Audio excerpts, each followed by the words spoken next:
नमस्कार साथियों, मैं आपके साथ लक्ष्मण और आप लोग यहाँ पर UGC net paper 1 top 30 question को करिएगा। तो यहाँ पर जो है कि ये किस परीक्षा के लिए इम्पोर्टेंट है इसको जान लीजिए। तो आप जो है जेट का परीक्षा दीजिएगा पेपर 1, उसमें आपको जो है कि ये आपका जो है कि आएगा। झारखंड में जो जेट निकला है उसके लिए अति महत्वपूर्ण है। इसके साथ ये जो है कि आपका जो है इसके साथ साथ आपका जो है यूजीसी नेट पेपर 1 में भी ये बहुत ही अति महत्वपूर्ण है। तो इस चीज़ को जानिए और हम लोग जो है क्वेश्चन को डायरेक्टली शुरुआत करते हैं, है ना। तो ये जो है कि पहला क्वेश्चन क्या है। पहला क्वेश्चन कहता है टीचिंग का मुख्य उद्देश्य क्या है। टीचिंग का मुख्य उद्देश्य यदि देखा जाए तो क्या है, तो सीखने की प्रक्रिया का सुगम बनाना जो है टीचिंग, मतलब जो भी चीज़ है टीचिंग क्या है। टीचिंग जो है हर एक क्षेत्र में सरलता लाने का प्रयास करता है। सरलता लाने का प्रयास, ज्ञान का तो प्रचार कर ही रहा है। जैसे तो विद्यार्थियों को पढ़ाना टीचिंग है ही, विद्यार्थी पढ़ता ही है। ज्ञान का प्रसार करना ये भी जो है टीचिंग का एक सिद्धांत है।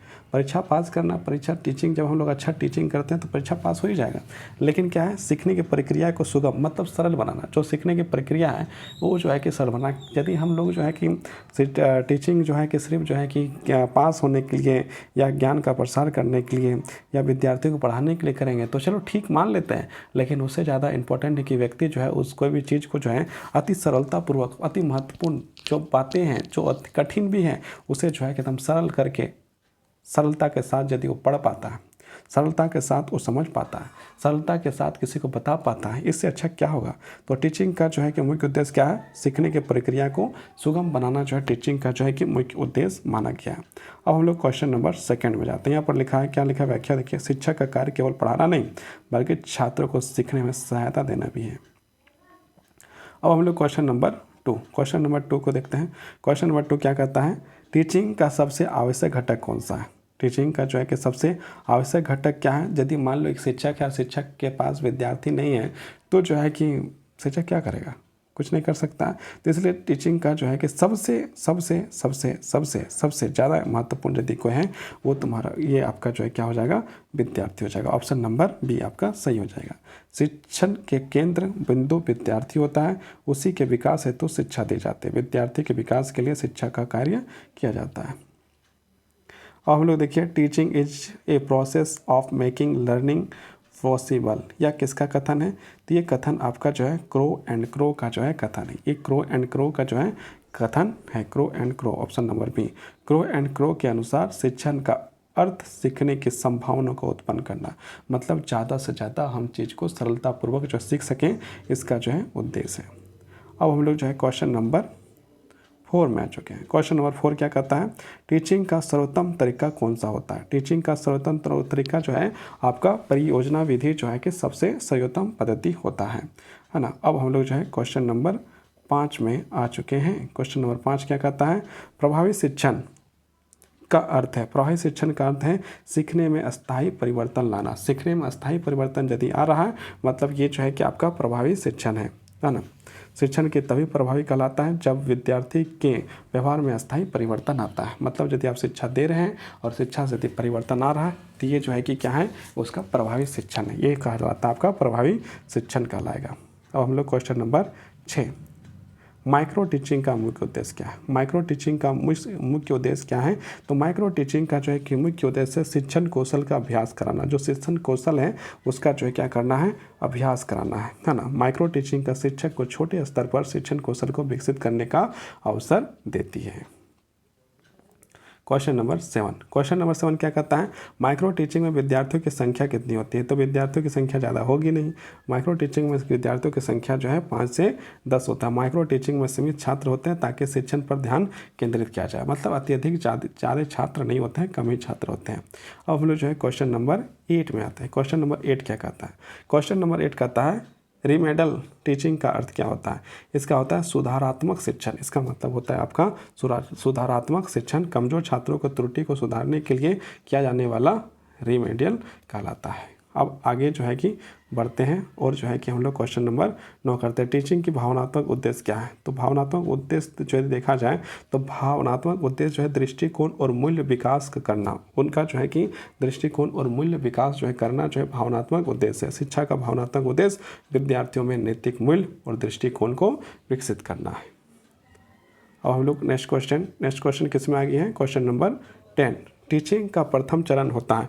टीचिंग का प्रथम चरण होता है, क्या होता है, सबसे पहले यदि आप टीचिंग कर रहे हैं तो सबसे पहले आपको योजना बनाना होता है। सबसे जो है कि क्या हो गया, योजना बनाना टीचिंग का सबसे प्रथम चरण होता है। अब हम लोग जो है क्वेश्चन नंबर 11 जाते हैं। क्वेश्चन 11 क्या है, डिस्कशन मेथड किस प्रकार की परीक्षण विधि है। तो विद्यार्थी केंद्रित विधि है। ये जो है क्या है, विद्यार्थी चर्चा पद्धति में विद्यार्थी सक्रिय भाग लेते हैं, जिससे वह विद्यार्थी केंद्रित बने रहते हैं। मतलब जब कोई डिस्कशन होता है तो विद्यार्थी बहुत ज़्यादा जो है कि भाग लेने का काम करते हैं।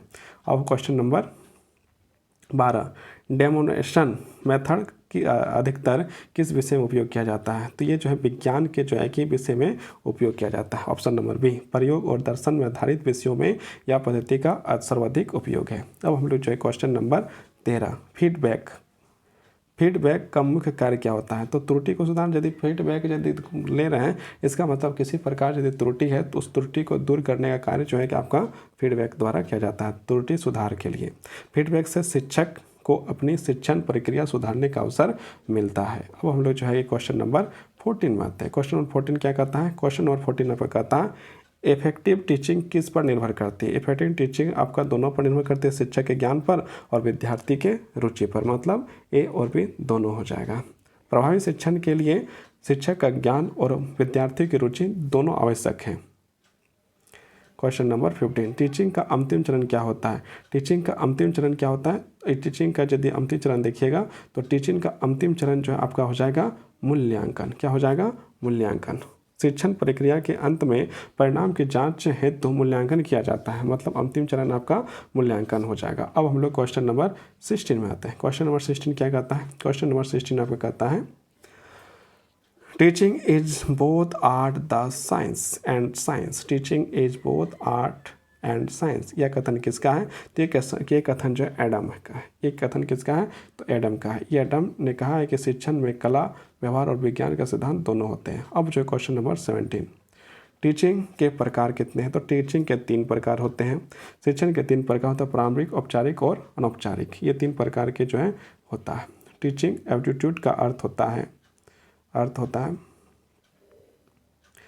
क्या होता है, अर्थ होता है आपका शिक्षण की प्रवृत्ति का योग्यताएं। ऑप्शन नंबर बी सही हो जाएगा। टीचिंग एप्टीट्यूड का अर्थ से उस प्रवृत्ति से है जो व्यक्ति अच्छा शिक्षक बनाती है। अब हम लोग क्वेश्चन नंबर 19 जो है यूजीसी नेट टीचिंग एप्टीट्यूड का उद्देश्य क्या है। तो इसका उद्देश्य है शिक्षण क्षमता का मूल्यांकन। मतलब पेपर 1 का उद्देश्य अभ्यर्थियों के शिक्षण और शोध की क्षमता को परखना ये है। तो ये ऑप्शन नंबर बी आपका जो है सही हो जाएगा। अब हम लोग क्वेश्चन नंबर 20 में जाते हैं। क्वेश्चन नंबर 20 क्या कहता है, टीचर का सबसे महत्वपूर्ण गुण क्या है। तो सहानुभूति जो है टीचर का सबसे महत्वपूर्ण है। शिक्षक के विद्यार्थियों को भावनाओं को समझकर मार्गदर्शन करना ये कहलाता है। अब हम 21 में आगे, इफेक्टिव क्लासरूम कम्युनिकेशन किस पर निर्भर करती है। तो किस पर निर्भर करती है, दोनों पर करती है। भाषा की स्पष्टता पर, शिक्षक के ज्ञान पर। अच्छी भाषा और विषय के ज्ञान दोनों को ही संप्रेषण प्रभावी बनाता है। यदि टीचर को अच्छा ज्ञान आता है, उस भाषा को जो है कि समझ पा रहा है विद्यार्थी, तो जो है आपका जो है विद्यार्थी आपका सुनेगा। एलिवेशन का अर्थ होता है, एलिवेशन का अर्थ होता है, क्या होता है, मूल्य निर्धारण करना। क्या हो जाएगा, मूल्य निर्धारण करना कहलाता है। अब हम लोग जो है ब्लूम टेक्सोनॉमी के 3 क्षेत्र हैं। तो 3 क्षेत्र क्या है, तो बौद्धिक, भावनात्मक और कौशलात्मक। ऑप्शन नंबर ए आपका सही है। ब्लूम के अनुसार शिक्षा के मूल्यांकन का 3 क्षेत्रों में किया जाता है। अब हम लोग जो है क्वेश्चन नंबर 24 आ गया, लर्नर सेंटर टीचिंग। शिक्षक की भूमिका क्या होती है।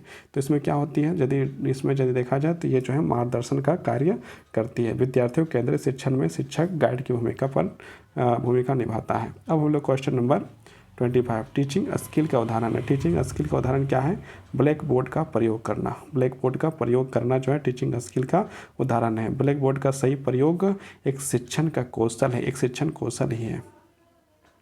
26 क्या कहता है, टीचिंग लर्निंग प्रोसेस में कम्युनिकेशन का मुख्य कार्य क्या है। तो ये दोनों हैं, जानकारी देना, सीखने को सरल बनाना। जानकारी देना और सीखने को सरल बनाना, मतलब संप्रेषण का उद्देश्य ज्ञान देना और समझ को विकसित करना है। मतलब ये दोनों ए और बी दोनों सही हो जाएगा। कंट्रेशन पर आधारित शिक्षण पर बल दिया जाता है। तो किसमें अनुभव से सीखने पर बल दिया जाता है। शिक्षक को सबसे पहले क्या करना चाहिए, शिक्षक को सबसे पहले क्या करना चाहिए, तो विद्यार्थियों की पृष्ठभूमि को समझना, मतलब विद्यार्थियों को समझना जरूरी है। ना विद्यार्थियों की रुचि, क्षमता और पूर्व ज्ञान को जानना बहुत ज़रूरी है। एक शिक्षक को जो है विद्यार्थी को समझना चाहिए। टीचिंग एड्स क्या उद्देश्य है? टीचिंग एड का क्या उद्देश्य है? तो इसका उद्देश्य है विषय को रोचक बनाना। ऑप्शन नंबर बी, विषय को रोचक बनाना। शिक्षण सहायक उपकरण से विषय को अधिक स्पष्ट और आकर्षक बनाना। आज का लास्ट क्वेश्चन, शिक्षण की सफलता का सर्वोत्तम सूचक है, तो क्या सूचक है? शिक्षक का योग्यता या विद्यार्थियों की प्रगति या परीक्षा का परिणाम? तो विद्यार्थियों की प्रगति ही जो है इसका सही आंसर हो जाएगा। ऑप्शन नंबर बी सही हो जाएगा। जब विद्यार्थियों में ज्ञान, कौशल और दृष्टिकोण का विकास हो तो शिक्षण सफल माना जाता है। बहुत बहुत धन्यवाद, बहुत बहुत आभार। आप लोग जो है बने रहिए और जो है कि बहुत ही कम समय में बहुत ही सटीक बिना बकवास के क्लास चलेगा। आप लोग ध्यानपूर्वक इसको पढ़ें, समझें और अपने आगे बढ़ें। बहुत बहुत धन्यवाद, बहुत बहुत आभार।